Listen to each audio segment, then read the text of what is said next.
نہ ٹوٹی مغرب کی اذان ہوئی تو لوگ کہنے لگے لو جی اب بس ہو گئی۔ خواجہ قطب الدین صاحب نے اللہ اکبر کہہ کے مغرب کی جماعت جب میدان میں کھڑی کی تو اپنی بھی چیخ نکل گئی، آئے نہیں۔ لیکن جب نماز کا سلام پھیرا تو خواجہ معین الدین صاحب کی 2 رکعتیں ابھی باقی تھی۔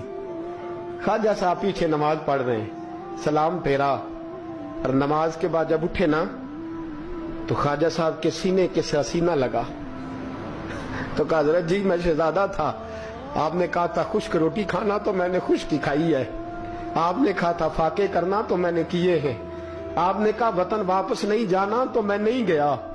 حضور اس امتحان کا آپ نے بتایا ہی نہیں تھا کہ مجھے بتا جاتے، اب اس سفید داڑھی سے میں جواب دیتا پھروں۔ خواجہ معین الدین صاحب نے جھٹکا، پیچھے ہٹ، تو زیادہ عزت والا ہے کہ یوسف زیادہ عزت والا تھا؟ تو زیادہ مقام والا ہے کہ عائشہ زیادہ مقام والی تھی؟ چپ کر، یہ کچھ صوفیاء کا طریقہ ہے، چپ کر۔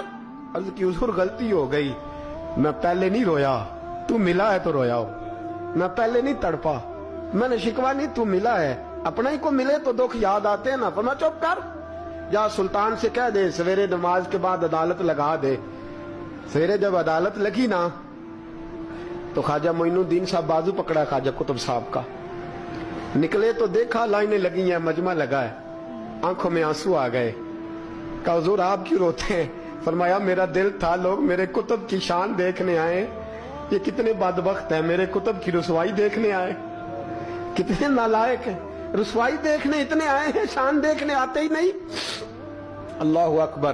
جب میدان لگا خواجہ صاحب پہنچے، عورت کو کہنے لگی اللہ سے ڈر جا، وقت تھوڑا ہے، تو مر جائے گی۔ کہنے لگی مجھے داستانیں نہ سنائیں۔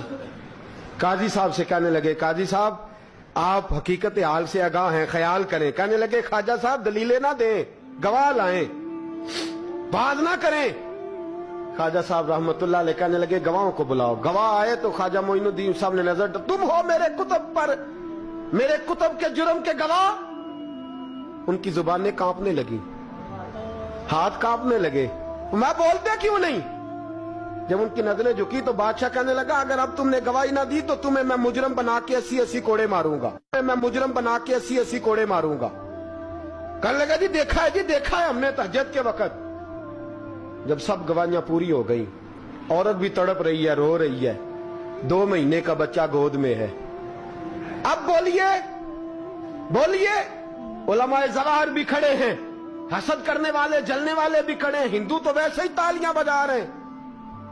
اجمیر کا بوڑھا، اور یہ آخری پھیرا تھا خواجہ معین الدین کا دلی میں، اس کے بعد ظاہراً دوبارہ نہیں آئے، اٹھے لاٹھی ٹکاتے ٹکاتے اور میدان کے اندر جا کے نا، بڑے میدان میں مجمع تھا، سر سجدے میں رکھا، کہنے لگے یا اللہ میں ہندوستان مرضی سے نہیں آیا، تیرے رسول کا بھیجا آیا ہوں۔ پھر اٹھے اور کہنے لگے مولا تیرے نبی کا فرمان ہے کہ میری امت کے علماء بنی اسرائیل کے نبیوں کی طرح ہوں گے، اگر یوسف کے لیے بچہ بول سکتا ہے تو میرے کتب کے لیے بھی بولنا چاہیے، اگر یوسف علیہ السلام کے لیے